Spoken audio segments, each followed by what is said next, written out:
یزید کے محل کے قریب پہنچے۔ امام حسین رضی اللہ تعالیٰ عنہ کے سر انور کو لایا گیا، شمر ساتھ میں تھا، خولی بن یزید ساتھ میں تھا۔ جب اندر داخل ہوئے لوگوں کا مجمع لگا ہوا تھا۔ یزید کہتا ہے کہ حسین کے سر کو میرے سامنے رکھو۔ تشت پر امام حسین کے سر انور کو رکھا گیا۔ اب دیکھیے یزید کے یہاں پہ کردار دیکھیے، میں آگے چل کے یزید کا ایک اور کردار دکھاؤں گا۔ یزید امام حسین کے سر کو دیکھتا ہے، مجمع کو دیکھتا ہے۔ اب اس کو حکومت کی جو تھی گرنے کا اندیشہ ہوا، میری حکومت نہ چلے جائے، لوگ میرے خلاف کھڑے نہ ہو جائے۔ اب اس نے جو کہتے ہیں نا مگرمچھ کے آنسو دکھانے کے ایک ہیں اور اندر سے ایک ہوتا ہے، تو اس نے مگرمچھ کے آنسو نکالے لوگوں کو دکھانے کے لیے کہ میں بھی اہل بیت سے محبت کرتا ہوں، میں بھی اہل بیت کا چاہنے والا ہوں۔ اس نے لوگوں کو دکھایا کہ میں بھی رو رہا ہوں، میں بھی غم میں ہوں۔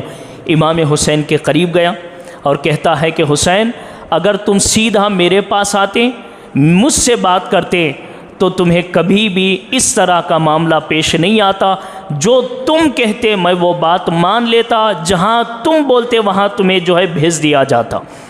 میں تمہیں کبھی بھی شہید ہونے کا، شہید کروانے کا حکم نہیں دیتا۔ اب لوگ اس بات کو سن کر وہاں سے سارے لوگ دور ہو گئے، خاص لوگ جمع ہو گئے۔ اب جب خاص لوگ جمع ہو گئے نا، تو اب دیکھیں اس کا کردار کیا ہے۔ ہاتھ میں چھڑی تھی، چھڑی لیا اور امام حسین کے ہونٹوں کو مارنے لگا۔ امام حسین کے چہرے انور پہ جو ہے چھڑی چلانے لگا۔ تو صحابی رسول وہاں پہ بیٹھے ہوئے تھے، کیونکہ صحابہ کرام ہر جگہ ہر شہر میں موجود تھے۔ جب یزید کے دربار میں جب پہنچا امام حسین کا سر، وہاں جو صحابی تھے ان کا نام ابو برزہ رضی اللہ تعالیٰ عنہ ہے، انہوں نے جب دیکھا کہ حسین کے سر مبارک کو، ہونٹ مبارک کو یزید اپنی چھڑی سے حرکت کر رہا ہے، تو صحابی رسول نے کہا کہ یزید ہٹا لے، کیا تجھے معلوم نہیں یہ وہی چہرہ ہے جسے نبی چوما کرتے تھے، یہ وہی چہرہ ہے جسے نبی سونگا کرتے تھے، یہ وہی ہونٹ ہے جسے نبی چوسا کرتے تھے، ہٹا لے اپنی چھڑی کو۔ یزید اپنی چھڑی کو ہٹاتا ہے اور ہٹا کے کہتا ہے کہ واللہ، خدا کی قسم، مجھے کوئی ایسا ارادہ نہیں ہے، نہ حسین کو مارنے کا ارادہ ہے، نہ حسین کو شہید کروانے کا ارادہ تھا، نہ اس طرح اہل بیت کے کارواں کو لوٹنے کا ارادہ تھا، میرا ارادہ تو کچھ نہیں تھا۔ اب سامنے حضرت امام زین العابدین کھڑے تھے، سیدہ زینب کھڑی تھیں، اہل بیت کا گھرانہ سامنے موجود تھا۔ یزید ان کی طرف دیکھتا ہے، کہتا ہے کہ زینب، اگر حسین کا معاملہ میرے ساتھ ہوتا ایسا کبھی نہیں ہوتا۔ زین العابدین، اگر حسین کا معاملہ میرے ساتھ ہوتا ایسا کبھی نہیں ہوتا۔ سیدہ زینب، خدا کی عزت کی قسم، مسلمانوں، کربلا کے بعد یہ وہ خاتون ہیں، علی کی یہ وہ بیٹی ہیں جس نے اسلام کو سنبھالا ہے۔ میں کہتا ہوں امام حسین کے بعد اگر دین کو دیکھنا ہے، سیدہ زینب کو دیکھو۔ وہ فرمایا تھا نا، شاہ ہست حسین، بادشاہ ہست حسین، دین ہست حسین، دین پناہ ہست حسین۔ یہ کربلا میں اکیلا حسین نہیں ہے، بلکہ پورا دین کربلا میں حسین کی صورت میں کھڑا تھا۔ اب یزید کے دربار میں دیکھو، اگر یزید کے دربار میں دین کو دیکھنا ہے، سیدہ زینب کی صورت میں دین کھڑا تھا۔ سیدہ زینب دین کے جو ہے عکاسی کرتے ہوئے کھڑی تھی۔ سیدہ زینب نے کہا، یزید، اب آنسو بہانے سے کوئی فائدہ نہیں، ہم نے تیرے کرتوتوں کو دیکھ لیا ہے، ہم نے تیری فوج کو دیکھ لیا ہے، ہم نے تیرے احکام کو دیکھ لیا ہے، اب آنسو بہانے سے کوئی فائدہ نہیں، بس اتنی گزارش ہے ہماری، ہمیں اپنا راستہ مدینہ جانے دو اور امام حسین کو، باقی اہل بیت کے سروں کو ہمارے حوالے کر دو۔ یزید نے سیدہ زینب کے ان جملوں کو سنا، مولا علی کے شیرنی کی شعر کی آواز کو سنا اور کہا کہ زینب، ہم جو تم کہتے ہو اس کو سن لیا جائے گا اور تمہیں واپس مدینہ بھیج دیا جائے گا۔ پھر امام زین العابدین نے کہا کہ یزید، اگر تو اتنی محبت کرتا ہے ہم سے تو پھر میری بھی ایک گزارش ہے، ایک مرتبہ دمشق کی جامع مسجد میں ہمیں خطبہ دینے کی اجازت دو، ہم خطبہ دینا چاہتے ہیں۔ امام زین العابدین کی بات پر جو ہے اجازت ملی، تمام دمشق والوں کو جمع کیا گیا اور امام حسین کے سر انور کو پاس رکھ کر امام زین العابدین کھڑے ہوئے ممبر پر، امام حسین کے بیٹے، آپ ذرا اندازہ لگائیے آواز کیسا ہوگا، خطبہ کیسا ہوگا، جملے کیسے ہوں گے۔ امام زین العابدین کھڑے ہوئے ممبر پر اور کہنے لگے تمام تعریف خدا کے لیے جس نے ہمیں نبی کا گھرانہ بنایا ہے، ہمیں علی کا گھرانہ بنایا ہے، جس نے ہمیں فاطمۃ الزہرا کا خون عطا کیا ہے۔ لوگوں دیکھ لو، یہ میں زین العابدین ہوں، حسین کا بیٹا ہوں، یہ دیکھ لو امام حسین کا سر میرے سامنے رکھا ہوا ہے، یہ دیکھ لو عباس کا سر میرے سامنے رکھا ہوا ہے، یہ دیکھ لو اہل بیت کے سر ہمارے سامنے رکھے ہوئے ہیں۔ اور دمشق والوں جان لو، ہم کبھی بھی نہ اسلام کے خلاف تھے جو تمہیں بتایا گیا ہے، نہ ہم کبھی بھی دین کے خلاف تھے جو تمہیں بتایا گیا ہے، اور اس کائنات میں اہل بیت سے بڑھ کر دین کی حفاظت کرنے والا کوئی اور نہیں ہے، اہل بیت سے بڑھ کر کوئی اسلام کی حفاظت کرنے والا کوئی اور نہیں ہے۔ ہم اہل بیت ہیں جو نبی کے سب سے زیادہ قریبی ہیں، اور دین اسلام کے سب سے زیادہ اگر کوئی محافظ ہیں وہ ہم اہل بیت ہیں۔ خطبہ مکمل ہوا، سارے دمشق کے لوگ رونے لگے۔ امام زین العابدین نے حکم دیا کہ چلو ہم یہاں سے نکلتے ہیں۔ امام زین العابدین اور بقیہ جو اہل بیت کا خاندان تھا اور سر مبارک جو تھے، ان سروں کے ساتھ یزید نے حضرت نعمان بن بشیر رضی اللہ تعالیٰ عنہ جو صحابی رسول ہے، ان کے ساتھ مدینے کے طرف روانہ کیا۔ اب یہ قافلہ بچا ہوا لٹا ہوا اہل بیت کا مدینے کے قریب پہنچا تو ایک شخص اس قافلے کے پہنچنے سے پہلے مدینہ پہنچا اور تمام کربلا کے حالات سنائے۔ اب اہل بیت کا جو گھرانہ مدینے میں تھا نا، حضرت محمد بن حنفیہ جو مولا علی کے بیٹے ہیں، امام حسین کے بھائی اور بڑے قریبی، امام حسین کے ہر مشورے میں شامل ہونے والے، جب ان تک کربلا کا وہ پورا واقعہ پہنچا، محمد بن حنفیہ روتے ہوئے بازار میں نکلے، اہل بیت سارے بازار میں نکلے، صحابہ سارے بازار میں نکل پڑے، گھر کا بچہ بازار میں نکلا، ہر خاتون اپنے گھر کے پردے کو ہٹا کر اہل بیت کے سروں کو دیکھنے لگی، اہل بیت کے قافلے کو دیکھنے لگی۔ جیسے امام حسین اور باقی اہل بیت کا سر مدینے میں پہنچا، امام زین العابدین سیدہ زینب مدینے میں پہنچی، ایک قیامت کا منظر تھا، زور زور سے رونے کی آوازیں، چیخنے کی آوازیں نکلنے لگی، ہائے حسین کیا ہو گیا؟ جا رہے تھے تو بالکل سلامت تھے، علی اکبر بھی ساتھ میں تھا، علی اصغر بھی ساتھ میں تھا، عباس بھی ساتھ میں تھا، قاسم بھی ساتھ میں تھا، حسین یہ کیا ہو گیا کہ واپس پلٹے ہو تو کوئی نہیں ہے آپ کے ساتھ؟ ہم نے تو آپ کو بھیجا تھا سلامتی کے ساتھ، اب آپ آئے ہو تو آپ ہمارے درمیان موجود ہی نہیں ہیں۔ کوہرام مچ گیا، مدینے میں رونے کی آوازیں، لیکن اب تک تاریخ گواہ ہے، کتابیں گواہ ہے، اب تک زین العابدین کے آنکھوں سے ایک آنسو کا قطرہ بھی نہیں نکلا، ایک بھی نہیں نکلا۔ صبر ایسا تھا، استقامت ایسی تھی، امام حسین کی وصیت پہ عمل ایسا تھا، ایک آنسو کا قطرہ بھی نہیں نکلا۔ لیکن امام حسین کے سر کو، اہل بیت کے سروں کو لے کر امام زین العابدین سیدہ زینب جب اپنے نانا نبی کریم صلی اللہ تعالیٰ علیہ وسلم کے قریب پہنچی، اب تک کے جو صبر کا جو پہاڑ تھا نا، وہ پہاڑ ایک دم ٹوٹ گیا۔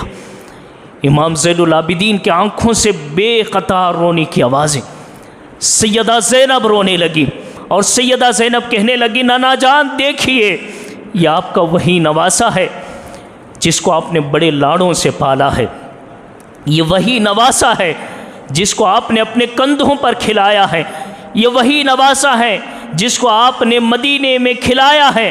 نانا جان دیکھیے آپ کے حسین کے ساتھ یہ کیا ہو گیا؟ اب ذرا اندازہ لگائیے، یہ لٹا ہوا قافلہ، سیدہ زینب جب نانا کے سامنے اس کربلا کا دردناک واقعہ سنا رہی ہوں گی تو منظر کیا ہوگا؟ امام زین العابدین جب یہ منظر سنا رہے ہوں گے تو نانا نبی کریم کے وہ رونے کے اور وہ درد کا عالم کیا ہوگا۔ تاریخ نے لکھا ہے کہ سیدہ زینب کے ان جملوں کو سن کر، امام زین العابدین کے جملوں کو سن کر نبی کریم کے مزار سے رونے کی آواز آئی۔ نبی کریم بھی مزار میں رو رہے تھے۔ سیدہ زینب نے پھر حکم دیا کہ میرے بھائی حسین کے سر کو جاؤ فاطمۃ الزہرا امی اور بھائی امام حسن کے مزاروں کے بیچ میں تدفین کا انتظام کیا جائے۔ ایک تاریخ میں لکھا ہے کہ آپ کا جسم پاک کربلا میں دفن ہے اور آپ کا سر مبارک سیدہ فاطمۃ الزہرا اور امام حسن کے دونوں مزاروں کے بیچ میں آپ کے تدفین کا انتظام کیا گیا۔ اور ایک تاریخ میں یہ بھی لکھا ہوا ہے کہ سر انور کو واپس کربلا لایا گیا اور پھر جسم پاک کے ساتھ سر انور کی بھی تدفین ہوئی۔ بہرحال دونوں تاریخیں ہو سکتی ہیں، اس کو بھی مان سکتے ہیں، اس کو بھی مان سکتے ہیں، لیکن جو راجح قول ہیں اکثر علماء جو کہتے ہیں وہ یہ کہتے ہیں کہ جسم تو کربلا میں ہے لیکن سر انور مدینے میں ہے۔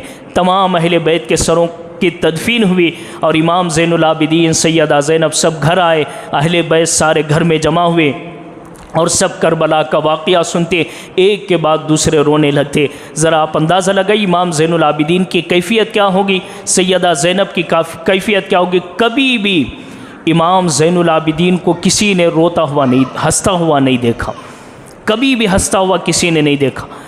جب امام زین العابدین سے پوچھا گیا کہ آپ کی اتنی عمر ہو گئی لیکن کبھی ہنستے ہوئے کیوں نہیں دیکھا گیا، امام زین العابدین کہتے ہیں جب ہنسنا چاہتا ہوں میرے سامنے میرا بھائی علی اکبر کا چہرہ نظر آتا ہے، میرے سامنے علی اصغر کا چہرہ یاد آتا ہے، میرے بابا یاد آتے ہیں، چچا عباس یاد آتے ہیں، میرے باقی اہل بیت یاد آتے ہیں، میں کیسے ہنسوں؟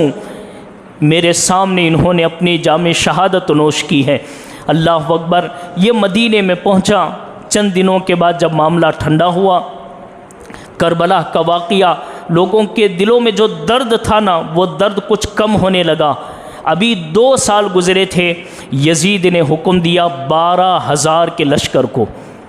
دیکھو یزید اگر اچھا تھا، جیسے آج کچھ لوگ موبائلوں پہ بیٹھ کے بات کرتے ہیں کہ یزید متقی تھا، پرہیزگار تھا، بہت بڑا عبادت گزار تھا، دین کا بہت بڑا خیر خواہ تھا، اگر اتنا اچھا تھا تو پھر یہ بتاؤ یہ کیا ہوا؟ بھئی امام حسین کے تعلق سے آج کچھ لوگ کہتے ہیں معاذ اللہ امام حسین حکومت کے لیے گئے تھے۔ چلو ٹھیک ہے، مان لیں گے کہ اگر ایسا ہے، اگر یزید نیک ہے تو پھر یہ بعد میں کیا ہو رہا ہے؟ 2 سال کے بعد مسلم بن عقبہ نامی ایک شخص کے سرگردگی میں، اس کے سپہ سالاری میں 12,000 لشکر دے کر یزید یہ کہتا ہے جاؤ مدینے پر حملہ کرو۔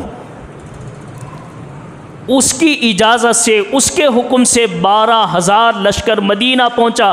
امام حسین کی شہادت کے 2 سال کے بعد کے واقعہ سنا رہا ہوں۔ 61 ہجری میں امام حسین کی شہادت ہوئی، 63 ہجری میں یزید حکم دے رہا ہے کہ جاؤ مدینے پہ حملہ کرو۔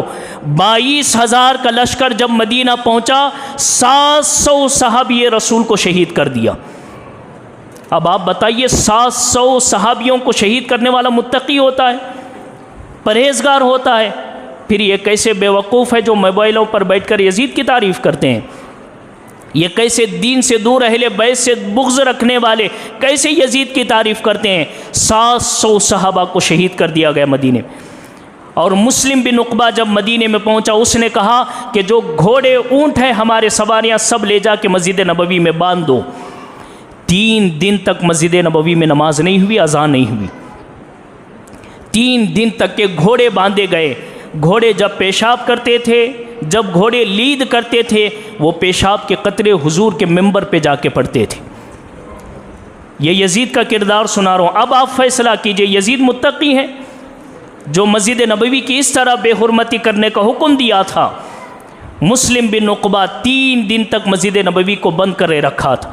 حضرت سعید ابن مسیب رضی اللہ تعالیٰ عنہ جو اجلہ تابعین ہیں، ان کو سید التابعین کہا جاتا ہے، 3 دن تک مسجد نبوی میں تھے۔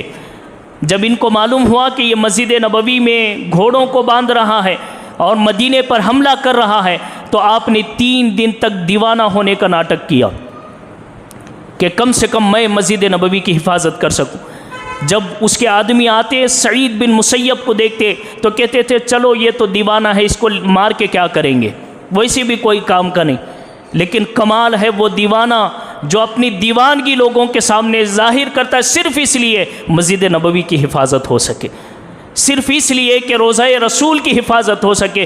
سعید بن مسیب کہتے 3 دن تک اذان نہیں ہوئی، لیکن میں نے اپنے ان کانوں سے سنا حضور اپنی مزار سے اذان بھی دیتے، اقامت بھی دیتے، اور اپنی مزار سے نماز کی آواز بھی آیا کرتی تھی۔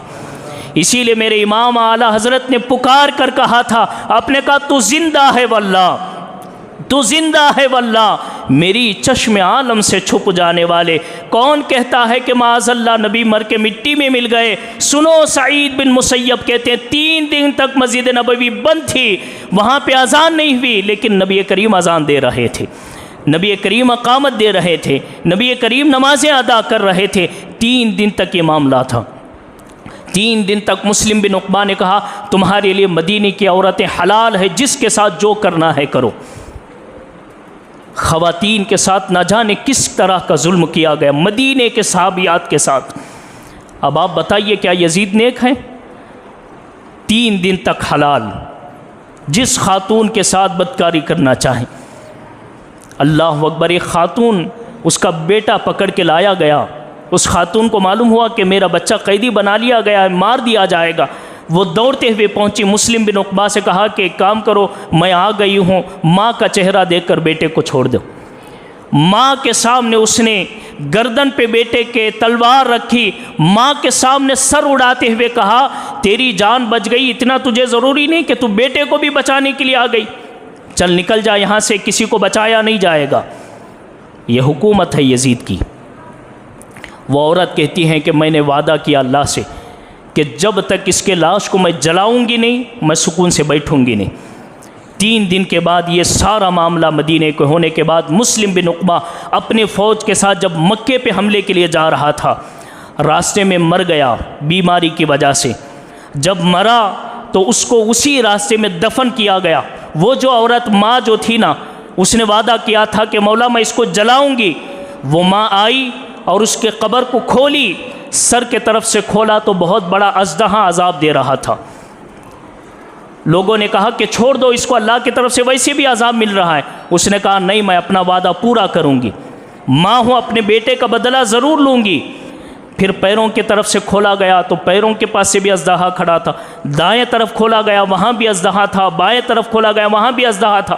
جب وہ مایوس ہوئی، ماں مصلی بچھاتی ہے، رب کی بارگاہ میں ہاتھ اٹھاتی ہے، مولا ماں کی باتوں کا وعدے کا لاج رکھ لے، ان سانپوں کو ہٹا دے۔ دعا بھی مکمل نہیں ہوئی، وہ سارے سانپ قبر سے نکلے اور اپنی اپنی جگہ جانے لگے، اور وہ ماں کہتی ہے اٹھاؤ اس کے لاش کو۔ اٹھایا گیا اور اس لاش کو آگ لگا دی گئی۔ اس طرح ماں نے اپنا وعدہ پورا کیا۔ اور پھر یہ جو لشکر تھا نا، مسلم بن عقبہ مر گیا، یزید نے پھر دوسرے کو حکمران بنایا، جاؤ مکے کے طرف جا کر وہاں پہ حملہ کرو۔ یہ لشکر مکہ پہنچا، پہاڑ پہ کھڑے ہو کر مکے کعبہ شریف کے اوپر پتھر برسانے لگا۔ اب آپ اندازہ لگائیے، جو کعبے پہ پتھر برسائے، کیا وہ مسلمان ہو سکتا ہے؟ کیا وہ جنتی ہو سکتا ہے؟ کیا وہ متقی پرہیزگار ہو سکتا ہے؟ کعبہ شریف پر پتھر برسائے گئے، کعبہ شریف کی دیواریں گرنے لگی۔ وہ جو حضرت اسماعیل علیہ السلام کی یاد میں دمبا ذبح ہوا تھا نا، اس کے جو سینگ تھے وہ کعبہ شریف میں لگائے گئے تھے یاد کے طور پر۔ بڑے بڑے جاہل تھے، ابو جہل جیسے، ابو لہب جیسے، کسی نے بھی ان سینگوں کو ہاتھ نہیں لگایا۔ لیکن یہ جو یزیدی فوج ہے، اس نے کعبہ شریف کے غلاف کو بھی آگ لگا دی، سینگوں کو بھی آگ لگا دیا، کئی صحابہ کرام کو شہید کر دیا۔ اور اسی طرح جب یہی معاملہ چلنے لگا، حملہ ہوتے رہا، یہ جو ہے 64 ہجری امام حسین کے 3 سال شہادت کے بعد دمشق سے خبر آئی کہ یزید بہت بری موت مرا ہے۔ بیمار ہو گیا تھا یزید، اتنی بری بیماری تھی کہ سامنے کوئی آنا بھی پسند نہیں کرتا۔ اس کی جو باس بدبو تھی نا، جو بیماری کی، وہ اتنی دور دور تک پھیلتی تھی کہ بیٹے بھی اس کے سامنے نہیں آتے تھے۔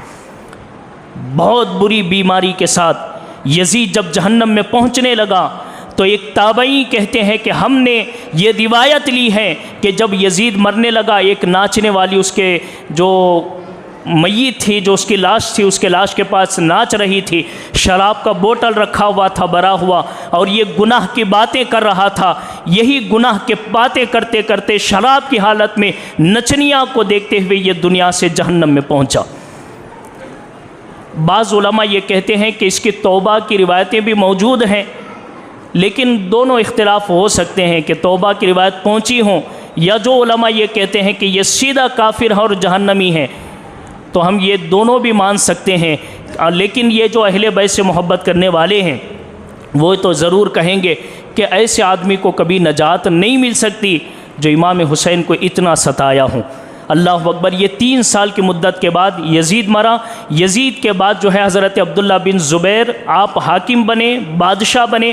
آپ ہی کے بادشاہت میں سارا معاملہ سکون میں آیا۔ حضرت عبداللہ بن زبیر کے بعد عبد الملک بن مروان بادشاہ بنا۔ عبد الملک بن مروان کی حکومت میں کوفہ کا حاکم مختار ثقفی تھا۔ مختار ثقفی، یہ نام یاد رکھیں، مختار ثقفی تھا۔ اس مختار ثقفی نے جیسے ہی کرسی سنبھالا، اس نے کہا یزیدی کے فوج میں شامل ہونے والے ایک ایک کا نام میرے سامنے پیش کرو، ایک ایک کے سروں کو الگ کر دیا جائے۔ اور جو مختار ثقفی نے اہل بیت کا بدلہ کس طرح لیا، تو خولی بن یزید تھا نا جس نے امام حسین کے سر کو الگ کیا تھا، تو کتابوں میں لکھا ہے خولی بن یزید کو بلایا، اس کے سر کو الگ کیا اور اس کو زندہ جو ہے آگ میں جلا دیا۔ اور اسی طریقے سے جو شمر تھا، شمر کے سر کو الگ کیا، کتوں کے حوالے کر دیا، کہا کہ تو اس لائق نہیں کہ تجھے دفن کر دیا جائے، تجھے کتوں کے حوالے کر دیا جاتا ہے۔ اسی طرح جو ہے عبداللہ بن دیاس جو حضرت محمد بن عمار کو شہید کیا تھا، اور امام حسین کے شہادت میں اس کا بھی جو ہاتھ تھا، اس کو جو ہے کاٹ کر یوں ہی ہاتھ پیر کاٹ کے تڑپنے کے لیے چھوڑ دیا گیا۔ اسی طریقے سے ایک آدمی تھا جس کا نام حکیم تھا، اس کے کپڑے اتار لیے گئے اور اس کو برہنہ کر کے تیروں سے چبو چبو کر اسے مارا گیا۔ اور اسی طریقے سے کئی ایسے لوگ ہیں جن کو بھالوں کے ذریعے، تیروں کے ذریعے مارا گیا۔ سارے لوگ مختار ثقفی سے یہ کہتے تھے ہم پر رحم کرو۔ مختار ثقفی کہتا تھا کربلا میں حسین پہ کیوں رحم نہیں کیا تو نے؟ علی اکبر پہ کیوں رحم نہیں کیا؟ علی اصغر پہ کیوں رحم نہیں کیا؟ اگر تو وہاں رحم کرتا، یہاں میں رحم کرتا، اللہ نے میری شکل میں تجھ پر عذاب نازل کیا ہے، میں عذاب بن کے آیا ہوں، حسین کا بدلہ لینے کے لیے آیا ہوں۔ ایک ایک دن میں 4,000 ہزار یزیدیوں کے سر الگ کرتا تھا، 4,000 ہزار یزیدیوں کے سر الگ کرتا تھا۔ اس طرح امام حسین رضی اللہ تعالی عنہ کا بدلہ جو ہے مختار ثقفی کے ذریعے لیا گیا، اور اللہ نے جتنے یزیدی تھے سب کو جہنم میں پہنچایا، اور قیامت تک کے یہ پیغام دیا کہ لوگوں جو اہل بیت سے دشمنی رکھتا ہے نہ وہ دنیا میں اچھا ہوگا نہ وہ آخرت میں اچھا ہوگا، وہ دنیا میں بھی برباد ہو جائے گا، آخرت میں بھی برباد ہو جائے گا۔ اسی لیے میں آپ کو پیغام دیتا ہوں زندگی بھر خود بھی حسین سے محبت کرو، اپنے نسلوں کو بھی حسین سے محبت کرنا سکھاؤ۔ یہ جو کربلا کا واقعہ ہے اپنے بچوں کو سناؤ، امام حسین کے تعلق سے سناؤ، اہل بیت کے تعلق سے سناؤ، تاکہ قیامت تک آنے والی نسلیں ہماری چاہے کچھ ہو نہ ہو لیکن ان کے دل میں حسین کی محبت ضرور رہے، ان کے دل میں اہل بیت کی محبت ضرور ہے۔ انشاءاللہ کریں گے نا انشاءاللہ۔ حسین سے سچی محبت کرو، اہل بیت سے سچی محبت کرو۔ اللہ سے دعا ہے اللہ تعالی ہم تمام کو امام حسین سے، اہل بیت سے سچی محبت کرنے کی توفیق عطا فرمائے۔ اللہ زندگی بھر حسین کا وفادار بن کے زندگی گزارنے کی توفیق عطا فرمائے۔ وآخر دعوانا الحمدللہ رب العالمین۔